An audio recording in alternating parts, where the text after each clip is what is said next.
Hello guys, welcome to my channel. ഇന്നിപ്പോൾ നമ്മളൊരു പുതിയ സീസൺ തുടങ്ങുകയാണ്. അപ്പം വായിൽ തോന്നിയതിൻ്റെ ഫസ്റ്റ് എപ്പിസോഡാണിത്. അപ്പം ഫസ്റ്റ് എപ്പിസോഡ് ആയതുകൊണ്ട് തന്നെ തുടക്കത്തിൽ നിന്ന് തുടങ്ങണം അല്ലേ, അതായത് ഫസ്റ്റിൽ നിന്ന് തുടങ്ങണം. അപ്പം തുടക്കം എന്ന് പറയുമ്പം സയൻസിൻ്റെ തുടക്കമാണോ? അല്ല. അപ്പം പിന്നെ മനുഷ്യൻ്റെ തുടക്കമാണോ? അതുമല്ല. ജീവൻ്റെ തുടക്കം അതോ ഭൂമിയുടെ തുടക്കമോ? അതാ നമ്മുടെ സോളാർ സിസ്റ്റത്തിൻ്റെ തുടക്കവും? അതാ നമ്മുടെ ഗാലക്സി ആയിട്ടുള്ള മിൽക്കി വേയുടെ തുടക്കവും? ഇതൊന്നുമല്ല. തുടക്കം എന്ന് പറയുമ്പോൾ പ്രപഞ്ചത്തിൻ്റെ തുടക്കം. പ്രപഞ്ചത്തിൻ്റെ തുടക്കം എന്ന് പറയുമ്പം നമുക്ക് എല്ലാവർക്കും അറിയാം, the big bang. Big bang ഈ വീഡിയോ കാണുന്ന 95% കൂടുതൽ പേർക്കും അറിയാമായിരിക്കും. ബിഗ് ബാങ് എന്ന് പറയുമ്പോൾ ഒരു തന്മാത്രയേക്കാൾ ചെറുതായിരുന്ന പ്രപഞ്ചം പൊട്ടിത്തെറിക്കുകയും അങ്ങനെ സെക്കൻഡുകൾക്ക് ശേഷം ആറ്റംസ് ഉണ്ടാവുകയും അതിനുശേഷം ഹൈഡ്രജൻ ആറ്റംസ് കൂടി ചേർന്ന് സ്റ്റാർ ഉണ്ടാവുകയും അങ്ങനെ ഓരോ സ്റ്റാർസിന് ചുറ്റും പ്ലാനറ്റ്സ് ഉണ്ടാവുകയും ഒക്കെ ചെയ്ത് ഇന്ന് കാണുന്ന കണക്ക് നമ്മൾ ഇവിടം വരെ എത്തി. അപ്പം ഞാൻ പറഞ്ഞു, ബിഗ് ബാങ് തുടങ്ങുമ്പോൾ, അതായത് ബിഗ് ബാങ് സംഭവിക്കുമ്പോൾ ഒരു സ്ഫോടനം ഉണ്ടായിരുന്നു. അത് ശരിക്കും സ്ഫോടനമായിരുന്നു.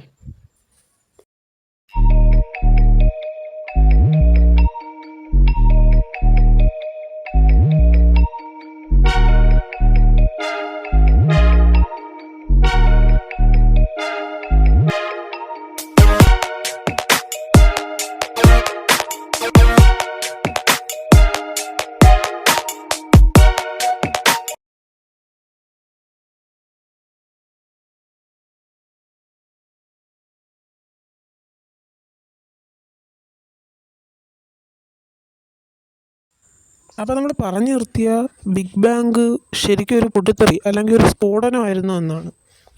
അപ്പം അതാണോ എന്ന് നമുക്ക് തീരുമാനിക്കണമെങ്കിൽ ആദ്യമേ സ്ഫോടനം അഥവാ പൊട്ടിത്തെറി എന്താണെന്ന് നമ്മൾ അറിയണം. നമ്മൾ പലപ്പോഴും കണ്ടിട്ടുണ്ട്, വാർത്തകളിലായാലും അല്ലാതെ ആയാലും ഒക്കെ, യുദ്ധങ്ങളിൽ ബോംബിടുന്നതും മിസൈലിടുന്നതും അതെല്ലാം ഒരു പൊട്ടിത്തെറിയാണല്ലേ. അപ്പം പൊട്ടിത്തെറി എന്ന് പറയുമ്പം ചൂടും ശബ്ദവും പ്രകാശത്തോടും കൂടിയുള്ള ഒരു വിസ്ഫോടനമാണ്. അപ്പോൾ അതായിരുന്നു ബിഗ് ബാങ്ങിൻ്റെ സമയത്ത് സംഭവിച്ചത്? അല്ല, ഒരിക്കലും അല്ല. അപ്പോൾ സംഭവിച്ചതെന്ന് പറയുന്നത് സ്പേസിൻ്റെ അതിവേഗത്തിലുള്ള വികസനമായിരുന്നു. അതിവേഗം എന്ന് പറയുമ്പം എത്ര ചെറിയ വേഗമായിരിക്കും അല്ലേ? അല്ല, അതിവേഗം എന്ന് പറയുമ്പം അതിന് ലൈറ്റിനെക്കാട്ടി സ്പീഡ് ഉണ്ടായിരുന്നു. അതായത് 3,00,000 km/s വേഗം ഉണ്ടായിരുന്നു. അപ്പം നമുക്ക് ഐൻസ്റ്റീൻ ഓർക്കേണ്ടി വരും. ഐൻസ്റ്റീൻ പറഞ്ഞിട്ടുണ്ട്, ഒരു വസ്തുവിനും സ്പേസിലൂടെ ലൈറ്റിനെക്കാട്ടി സ്പീഡിൽ സഞ്ചരിക്കാൻ ഒക്കില്ലെന്ന്. അപ്പോൾ ഇതെങ്ങനെ ശരിയാവും? ഇവിടെ സ്പേസ് 3,00,000 km/s സഞ്ചരിച്ച്. പക്ഷേ നമ്മളൊരു കാര്യം ഓർക്കണം, ഐൻസ്റ്റീൻ പറഞ്ഞത് ഒരു വസ്തുവിന് സ്പേസിലൂടെ 3,00,000 km/s എന്ന വേഗത്തിൽ സഞ്ചരിക്കാൻ പറ്റില്ലെന്നാണ്. അപ്പോൾ നമ്മൾ ഓർക്കണം, ഇവിടെ വസ്തു അല്ല സഞ്ചരിക്കുന്നത്, സ്പേസാണ്. അപ്പോൾ സ്പേസിന് ആ നിയമം ബാധകമല്ല. അതുകൊണ്ട് തന്നെ ബിഗ് ബാങ്ങിൻ്റെ സമയത്ത് സ്പേസ് ആ വേഗത്തേക്കാൾ സ്പീഡിൽ സഞ്ചരിച്ചു. അങ്ങനെ 13.8 ബില്യൺ വർഷങ്ങൾക്ക് മുമ്പ് ഇങ്ങനെ ബിഗ് ബാങ്ങിലൂടെ പ്രപഞ്ചം വികസിച്ചുകൊണ്ടിരിക്കുകയാണ്. ആ ബിഗ് ബാങ് സംഭവിച്ച സമയത്തുള്ള താപനില നമുക്ക് ചിന്തിക്കാൻ കഴിയുന്നതിലും അപ്പുറമായിരുന്നു. അതായത് ഏകദേശം 10⁻32, അതായത് 1 എഴുതിയിട്ട് 32 പൂജ്യം ഇടുന്ന അത്രയും കെൽവിനായിരുന്നു താപനില എന്ന് പറയുന്നത്.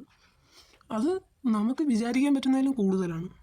ഈ പ്രപഞ്ചം വികസിക്കുന്നത് കൊണ്ട് തന്നെ ഈ താപനില കുറഞ്ഞു വന്നു.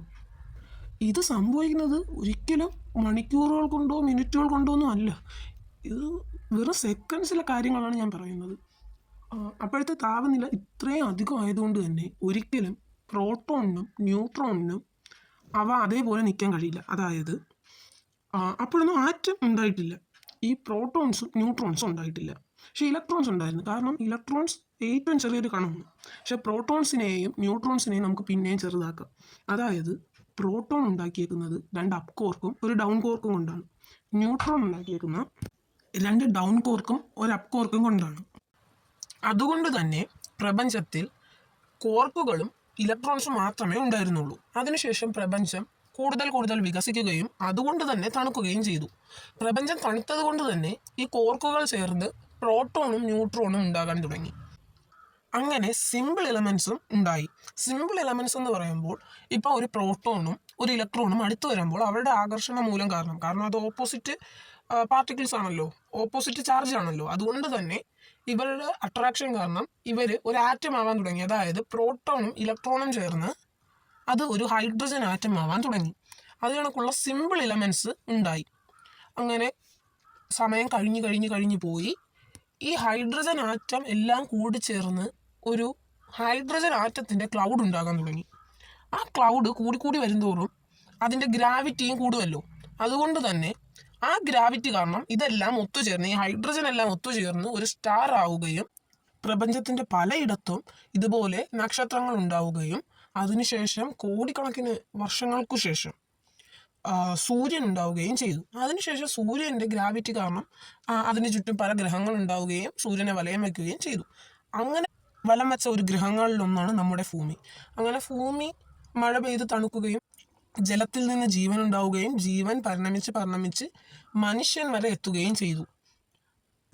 ബിഗ് ബാങ്ങിൻ്റെ സമയത്ത് പ്രപഞ്ചം വികസിക്കുകയാണെന്ന് പറഞ്ഞല്ലോ. ആ വികസനം ഇപ്പോഴും തുടരുന്നു എന്ന് ശാസ്ത്രജ്ഞന്മാർ തെളിയിച്ചിട്ടുണ്ട്. അതായത് സമയത്തെ അപേക്ഷിച്ച് പ്രപഞ്ചം ഇപ്പോഴും വികസിച്ചുകൊണ്ടിരിക്കുന്നു. പ്രപഞ്ചം വികസിക്കുന്നത് കൊണ്ട് തന്നെ പല ഗാലക്സികൾ തമ്മിലുള്ള അകലവും കൂടുന്നതായി ശാസ്ത്രജ്ഞന്മാർ കണ്ടെത്തിയിട്ടുണ്ട്.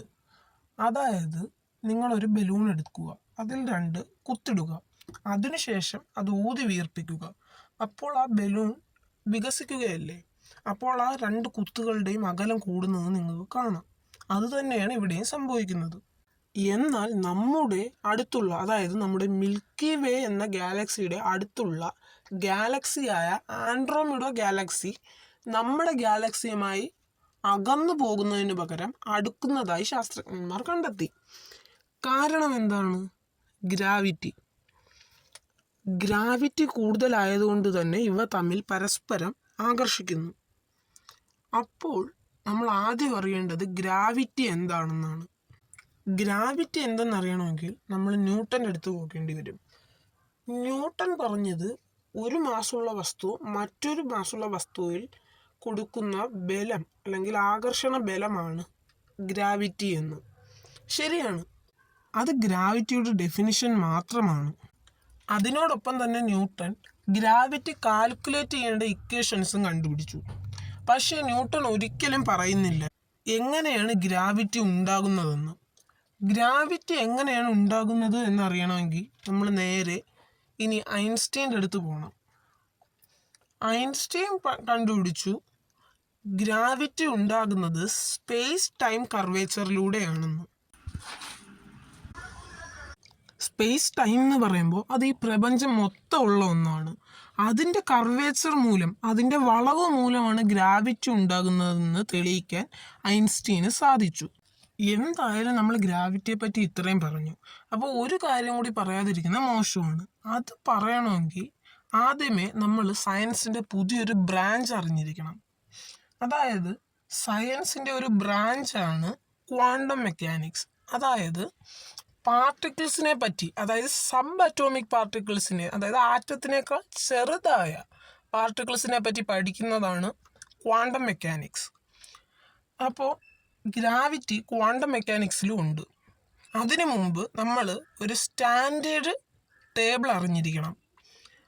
അപ്പം ഈ കാണുന്നതാണ് സ്റ്റാൻഡേർഡ് ടേബിൾ.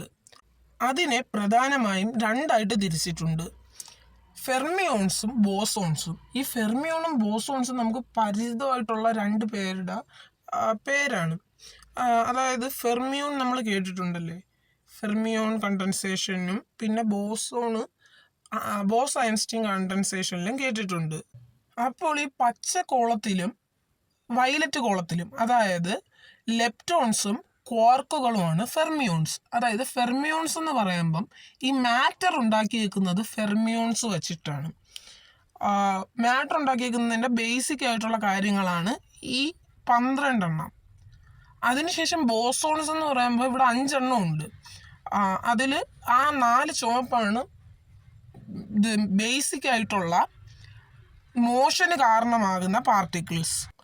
അതിൽ ആ മഞ്ഞ കളറിൽ കൊടുത്തേക്കുന്നതാണ് ഹിഗ് ബോസോൺ. അതായത് ദൈവകണം എന്നറിയപ്പെടുന്നതാണ് ഹിഗ് ബോസോൺ. അപ്പോഴേ ഇവിടെ നമുക്ക് നോക്കിയാൽ കാണാം ക്വാർക്കുകളിൽ യുയും ഡിയും അത് നമ്മൾ നേരത്തെ ആദ്യമേ പറഞ്ഞ ഒന്നാണ്. അപ് കോർക്കും ഡൗൺ കോർക്കും. പിന്നെ ലെപ്റ്റോൺസിൽ വന്ന ഇ എന്ന് കൊടുത്തേക്കുന്ന ഇലക്ട്രോൺസ് ആണ്. ഇവിടെ സബ് അറ്റോമിക് പാർട്ടിക്കിൾസ് ആണ് കൊടുത്തേക്കുന്നത്. ഇവിടെ പ്രോട്ടോൺസും ഇല്ല ന്യൂട്രോൺസും ഇല്ല. കാരണം ന്യൂട്രോൺസിനെ ഉണ്ടാക്കിയേക്കുന്നത് അപ് കോർക്കും ഡൗൺ കോർക്കും വെച്ചിട്ടാണ്. അതുകൊണ്ടാണ് ഇവിടെ അതില്ലാത്തത്.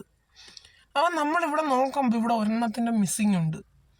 മോഷനിൽ, അതായത് ബോസോൺസിൽ നോക്കിയാൽ അവിടെ ഗ്രാവിറ്റിക്ക് കാരണമാകുന്ന പാർട്ടിക്കിൾ ഇല്ല. സത്യം പറഞ്ഞാൽ ഗ്രാവിറ്റിക്ക് കാരണമാകുന്ന പാർട്ടിക്കിൾ ഉണ്ടോ?